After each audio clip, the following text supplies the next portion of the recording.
할렐루야. 날씨가 이제 많이 선선해진 것 같습니다.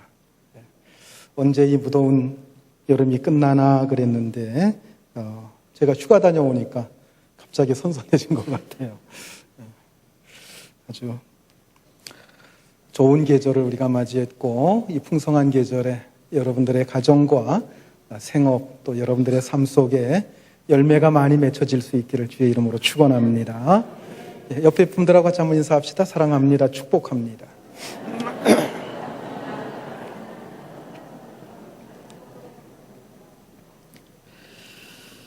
우리는 누구를 만나서 전도하고 싶어도 접촉점을 찾지 못하면 전도를 할 수가 없어요.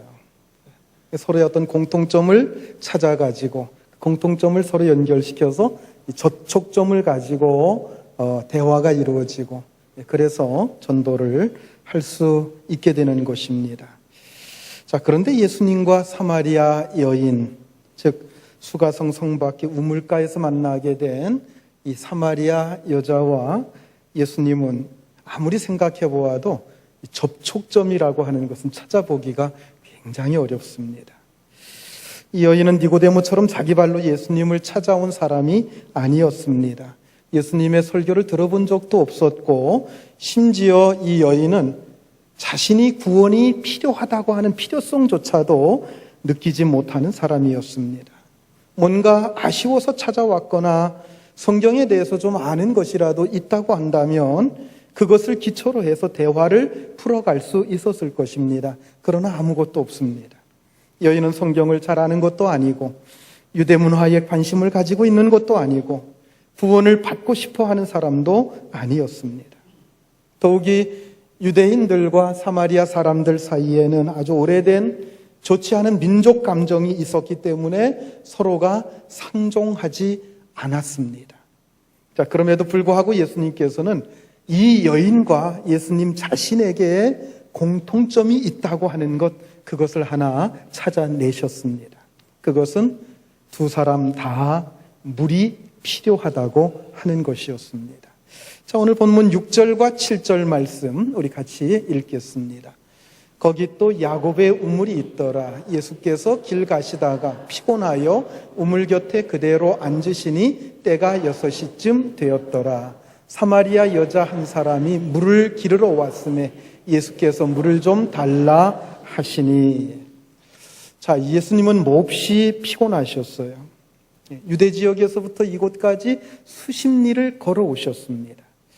팔레스타인 지역은 굉장히 더운 지역입니다. 또 사막이 많아요, 중간중간에. 그래서 뜨거운 낮 시간에 움직인다는 것이 굉장히 어렵기 때문에 아침 일찍 예수님께서도 출발을 하셨고 한 5시간을 걸어서 그곳까지 오셨습니다. 자, 시간이 제6시라고 했어요. 제6시면은 6시라고 하는 것은 우리 시간으로 몇 시일까요? 낮 12시를 가리킵니다. 무조건 그 성경에 나오는 시간에다가 6시간 더하면 지금의 시간으로 환원이 됩니다. 자, 이스라엘은 하루의 시작이 저녁 6시부터 시작을 해요. 그리고 저녁 12시간, 밤 12시간, 낮 12시간 이렇게 해서 하루가 이루어지게 되는데, 아마 예수님께서도 이제 막 동틀 무렵부터 출발을 하셔서 여기까지 오신 것 같습니다. 몹시 피곤하셨고 시장도 하셨던 것 같아요. 그래서 오늘 본문 8절을 보면 예수님의 제자들은 마을로 음식을 사기 위해서 갔다고 기록되고 있습니다.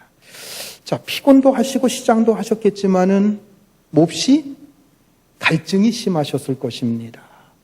사막길을 걸어온다는 게 얼마나 피곤한 일입니까? 갈증이 많이 나겠습니까? 그래서 물이 마시고 싶으셨어요. 그런데 이 여인도 물을 기르러 나왔습니다. 집에 물이 떨어졌기 때문입니다. 자, 여러분, 두 사람이 맞선을 보고 있어요. 그런데 이들에게는 접촉점이 전혀 없습니다. 서로에 대해서 아는 것도 없고 할 말도 없어요.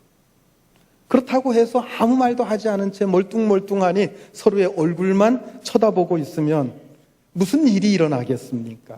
누군가가 먼저 말을 꺼내야 거기서 서로의 대화가 이루어지고 그리고 앞으로 둘이 사귀게 되고 이런 일들이 생겨날 것 아니겠습니까?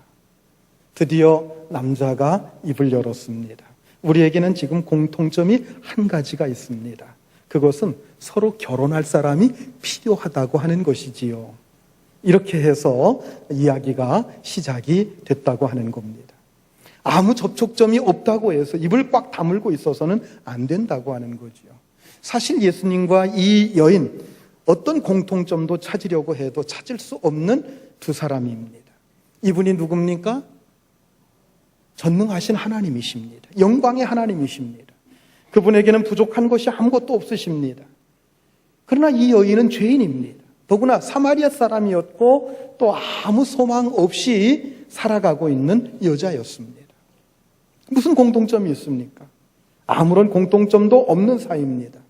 더욱이 이 여인은 사람에 대한 기피증을 가지고 있습니다. 이 여인이 우물가에 나온 시간이 낮 12시예요. 그 팔레스타인 지역에서 낮 12시는 사람이 돌아다니는 시간이 아닙니다. 전부 다 그늘 밑에서 쉬거나 아니면 낮잠 자는 시간입니다. 너무나 덥기 때문에 아무것도 할 수 없는 시간입니다. 그런데 바로 그 시간이 되어서야 물을 길러 갈 수밖에 없었어요. 왜냐하면 사람을 피해서 우물가에 가야 되기 때문입니다. 극심한 대인 기피증을 가지고 있는 여자입니다. 누가 자기를 쳐다보기만 해도 깜짝 놀랄 그럴 사람이었습니다. 이런 여인이 아무도 없을 시간에 물을 길러 우물가에 갔는데 거기에 떡하니 유대인 남자가 버티고 서 있으니까 얼마나 놀랐겠습니까? 한순간에 이 여인은 우물로 가서 물을 떠가지고 가야 될지 아니면 그냥 돌아가야 될지 망설였을 것입니다. 그런데 가만히 보니까 거기에 앉아있는 사람이 자기 동네 사람이 아니에요. 사마리아 사람이 아니라 유대인입니다. 행색을 보니까 유대인인 것 같은데 그래서 일단은 이 지역 사람이 아니구나, 나를 아는 사람이 아니구나 해서 마음에 안도의 한숨을 쉽니다.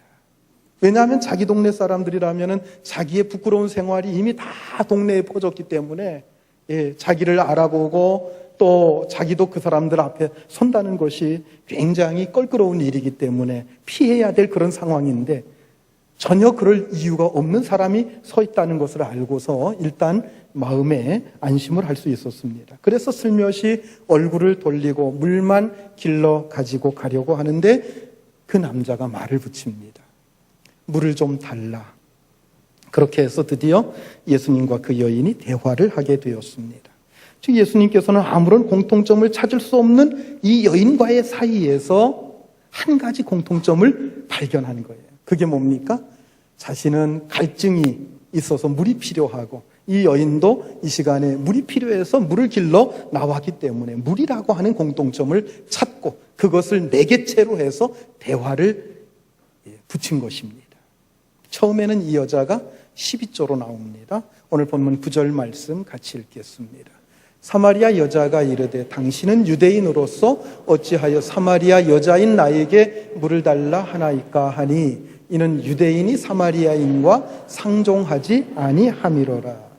보아하니 당신은 유대인인 것 같은데 왜 사마리아 여자인 나에게 물을 달라고 하느냐 그렇게 얘기를 하는 거예요. 유대인과 사마리아 사람은 서로 상종하지 않는 사이이고 더구나 당신은 남자인데 처음 보는 여자에게 물을 달라고 하는 그러한 결례를 범할 수 있느냐 이런 얘기입니다. 그러나 예수님은 그 여자를 너무나도 잘 알고 계셨습니다. 우리 지난주에 살펴본 대로 3절 4절에서 뭐라고 했습니까? 유대를 떠나서 다시 갈릴리로 가실새 사마리아를 통과하여야 하겠는지라. 무슨 얘기입니까? 예수님의 강한 의지를 보여주는 대목입니다.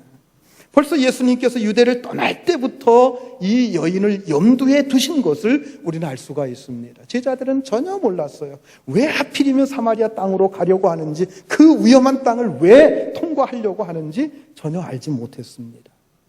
그러나 예수님께서는 그 길로 가자고 하시는 데에는 분명한 목적이 있었습니다. 그 목적이 무엇입니까? 바로 이 사마리아 여인을 만나는 것이었습니다. 이 여인은 행실이 좋지 못한 여자입니다. 사회적으로 비난받는 여자입니다. 남편을 5명씩이나 바꿔왔던 여자입니다. 그리고 지금 같이 살고 있는, 동거하고 있는 남자도 남의 유부남입니다. 호세아의 아내 고멜과 같이 욕정에 사로잡혀 사는 아주 천박한 여자입니다. 이 여자는 자신의 욕망을 채우려고 이 남자 저 남자 품에 안겼지만 그 욕망이 채워지질 않았습니다. 이런 여자를 찾아오신 예수님께서 물이라고 하는 주제를 가지고 대화를 풀어가십니다. 물이라고 하는 것은 예수님과 이 여인 사이에 가지고 있는 공통된 관심사였습니다.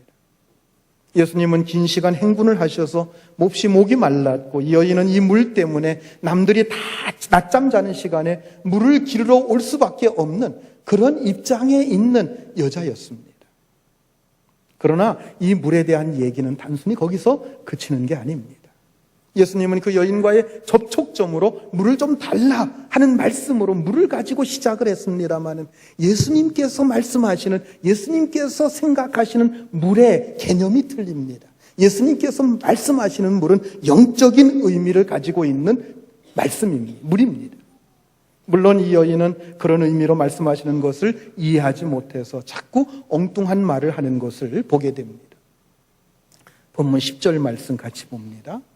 예수께서 대답하여 이르시되 내가 만일 하나님의 선물과 또 내게 물을 좀 달라 하는 이가 누구인 줄 알았더라면 내가 그에게 구하였을 것이요 그가 생수를 내게 주었으리라. 예수님께서는 이 여인에게 하나님의 선물에 대한 이야기를 하십니다.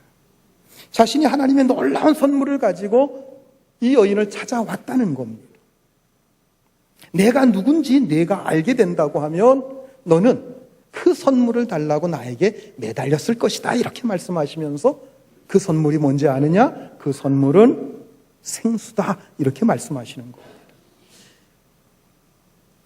이 얘기가 이 여인의 입장에서는 굉장히 황당한 얘기가 아니겠습니까? 조금 전까지만 해도 피곤하고 갈증이 심해서 자기에게 물 좀 달라 하던 사람이 하나님의 선물 운운하면서 내가 내게 생수를 줄 수 있다라고 하는 말을 하는 거예요.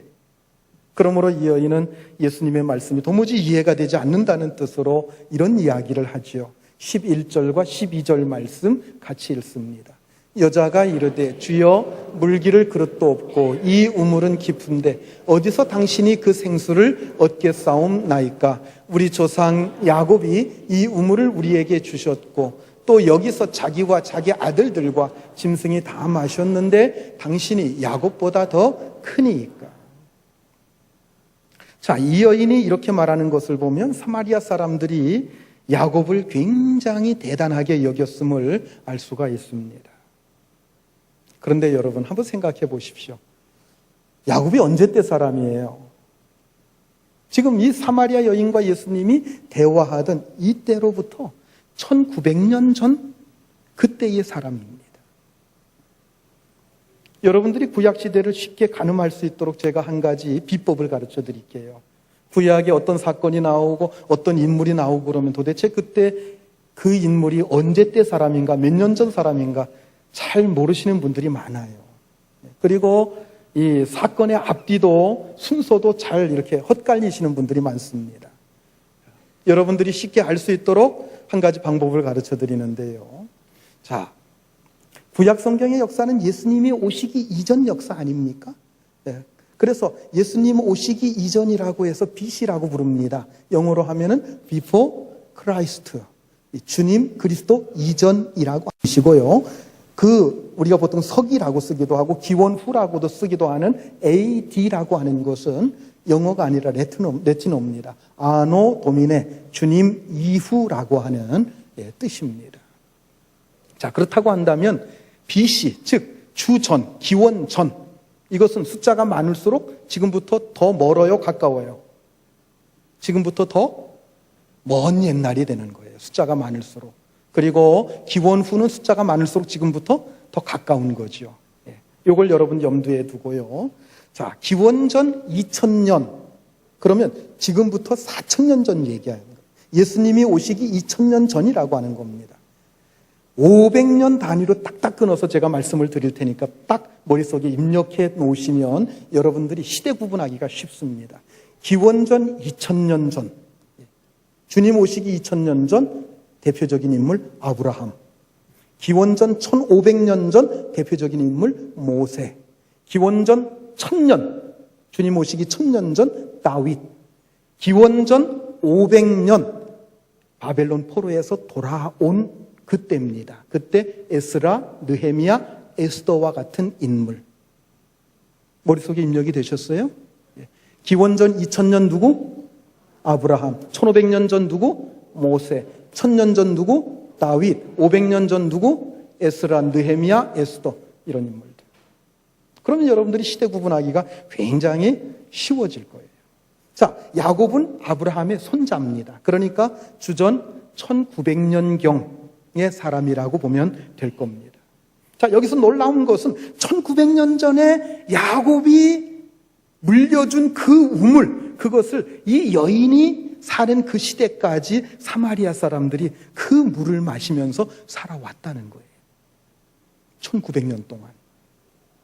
그러니까 이 여인이 이렇게 말하는데 우리가 느낄 수 있는 뉘앙스가 있어요. 그게 뭡니까? 아, 그때 야곱이 이 우물을 우리에게 주시지 않았더라고 한다면 우리는 그동안 뭘 마시고 살아왔을까?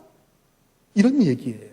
정말 야곱이 없었더라면 우리는 참 큰일 날 뻔했어. 이런 얘기입니다. 그러니 그들에게 있어서 야곱이라고 하는 사람은 참으로 고마운 분이고 자기들을 살려준 구세주와 같은 분이었습니다. 그런데 예수님께서 오셔서 내가 너에게 생수를 주겠다, 그렇게 얘기하는 거예요. 여러분, 우물과 생수는 차원이 달라요. 당시 팔레스타인의 우물은 전부 다 고인물입니다. 비가 오면 물이 고이죠. 그게 우물이에요. 그러면 찌꺼기는 가라앉고 그 위에 맑은 물만 떠서 그들이 사용을 하는 겁니다. 그러나 생수는 고인물이 아니에요. 솟아나는 물입니다. 팔레스타인은 솟아나는 물이 거의 없어요. 그러나 우리나라 같은 경우는 지하수가 있습니다. 그래서 파이프만 깊숙하게 박으면 그 파이프를 통해서 물이 솟아오르게 되는 거죠. 고인물과 생수는 수질이 비교가 안 되는 거예요. 그러므로 예수님께서 생수를 주겠다고 하니까 이 여인이 뭐라고 얘기합니까? 당신이 그렇다고 한다면 당신이 야곱보다 큽니까? 야곱이 우물을 줘서 우리가 우물을 먹고 지금까지 살아왔는데 당신 생수를 준다고 하니 당신이 우리 야곱보다 큽니까? 이렇게 얘기하는 거예요. 그런데 여러분, 당신이 야곱보다 크니까 이 말을 가만히 생각해 보면 참 재밌는 얘기예요. 이 말은 당신이 야곱보다 크다고 하면 내가 한번 당신에 대해서 관심 좀 가져보겠다, 이런 뜻입니다. 많은 신자들이 하나님에 대해서 이해할 때 이런 식으로 이해할 때가 참 많습니다. 어느 교회학교 교사가 아이들에게 하나님이 전지전능하심을 설명하기 위해서 이렇게 말을 했다고 합니다. 하나님은 모르시는 게 없어요. 귀신같이 다 알아맞추셔요. 하나님이 뭐가 된 거예요? 귀신이 되든가 아니면 귀신보다 조금 못하게 된 거 아니겠어요? 예.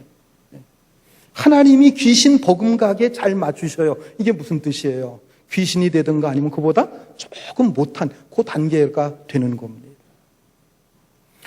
인간의 이성으로 알고 있는 최대의 대상은 귀신이에요. 그러니까 하나님을 귀신과 비교할 수밖에 없고 귀신보다 조금 낮아지실 수밖에 없는 겁니다. 또 어떤 신자는 이렇게 말했다고 합니다. 우리 하나님은 쪽집게 무당처럼 잘 맞추셔요. 그럼 하나님이 뭐가 되는 거예요? 쪽집게 무당이 되는 거예요. 이런 것을 볼 때 우리가 하나님을 이해하는 데 있어서 얼마나 한계가 있는지 알 수가 없습니다. 그런데도 우리는 자주 하나님을 우리의 이해의 틀 속에다가 가두어 놓으려고 합니다. 내가 이해할 수 있는 범위 내에서, 내가 납득할 수 있는 범위 내에서 하나님을 이해하려고 할 때가 얼마나 많은지 모릅니다. 그러나 여러분, 하나님은 우리가 이해할 수 있는 부분보다도 이해할 수 없는 부분이 훨씬 더 많다고 하는 사실을 우리는 알아야 됩니다. 그러므로 우리는 때로 우리가 이해되지 않고 내키지 않는다고 해도 명령하시는 대로 순종해야 됩니다. 당장 내가 손해보는 것 같고 실패할 것 같아도 말씀 따라 해보시기 바랍니다. 결국에 가서는 하나님이 옳았고 나를 위해서도 그게 가장 최선의 길이라고 하는 것을 우리가 우리의 입으로 고백할 때가 온다는 것입니다. 사마리아 여인이 예수님이 말씀하시는 생수의 의미를 모르고 자꾸 엉뚱한 소리를 합니다. 그러니까 예수님께서 친히 그 의미를 가르쳐 주십니다. 오늘 본문 13절, 14절, 오늘 말씀의 핵심되는 두 구절입니다. 같이 읽습니다.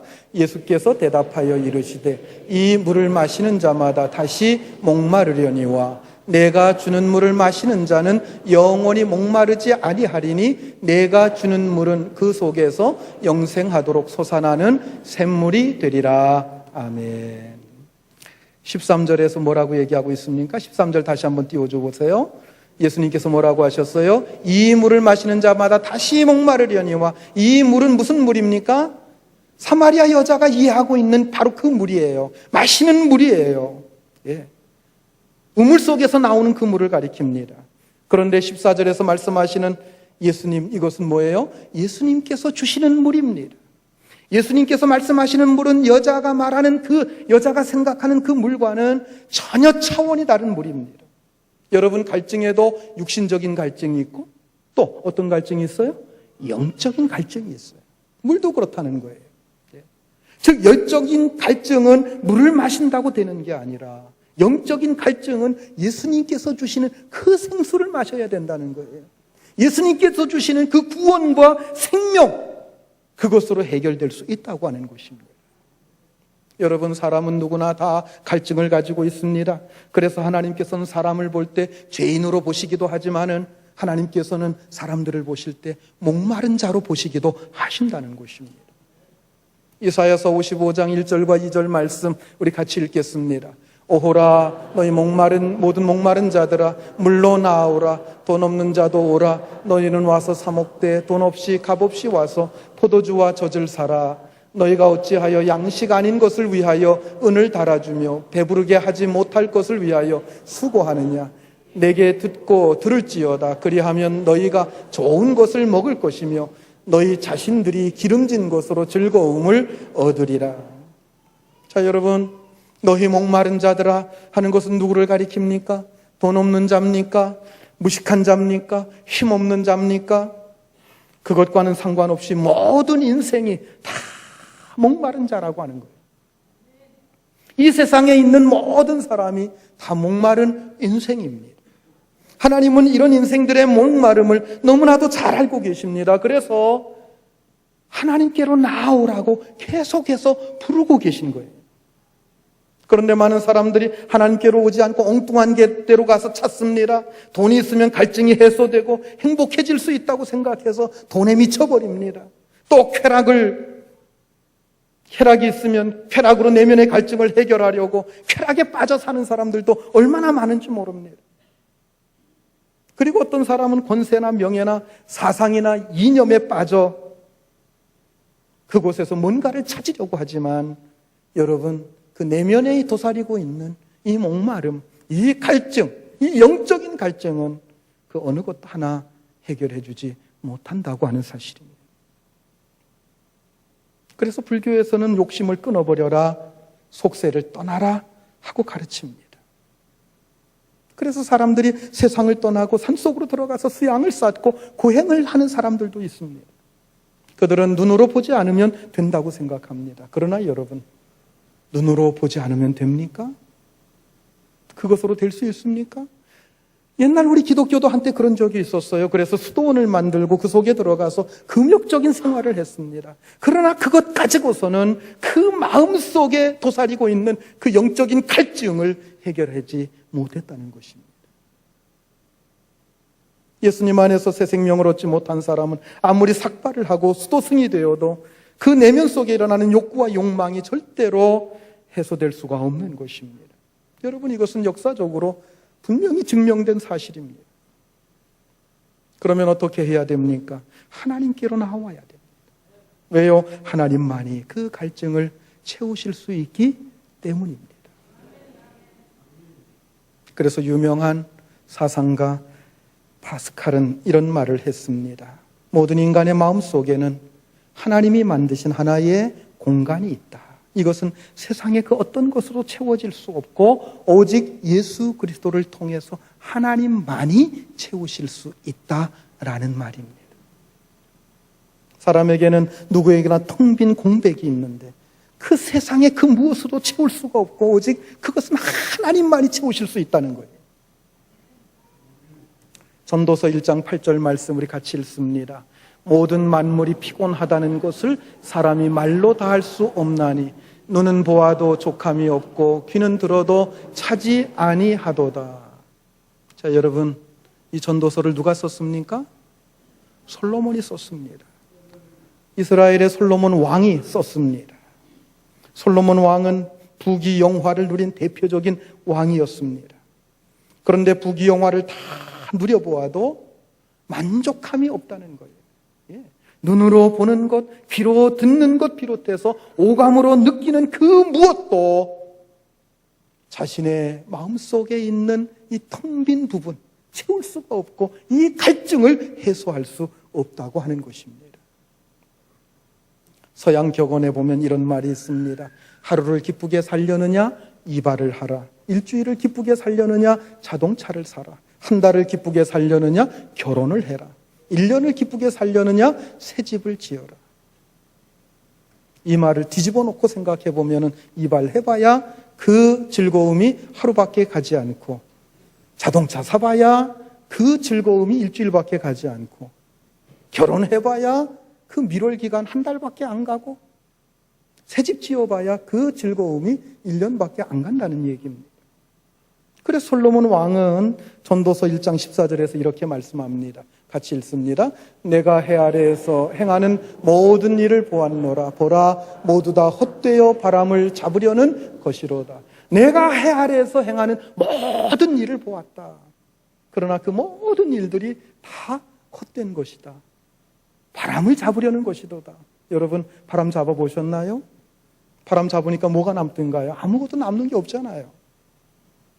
솔로몬은 이 세상에서 누릴 수 있는 것, 즐길 수 있는 것 아무것도 금하지 않고 다 해보았던 아주 대표적인 사람입니다.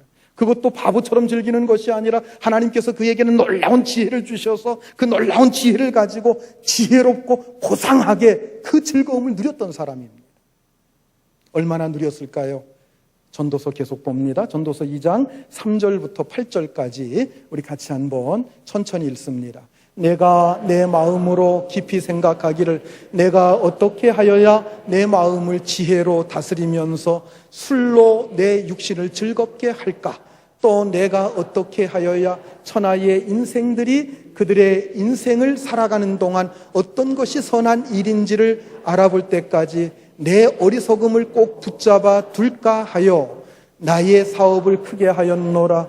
내가 나를 위하여 집들을 짓고 포도원을 일구며 여러 동산과 과원을 만들고 그 가운데에 각종 과목을 심었으며 나를 위하여 수목을 기르는 삼림에 물을 주기 위하여 못들을 팠으며 남녀 노비들을 사였고 나를 위하여 집에서 종들을 낳기도 하였으며 나보다 먼저 예루살렘에 있던 모든 자들보다도 내가 소와 양떼의 소유를 더 많이 가졌으며 은과 금과 왕들이 소유한 보배와 여러 지방의 보배를 나를 위하여 쌓고 또 노래하는 남녀들과 인생들이 기뻐하는 처첩들을 많이 두었노라.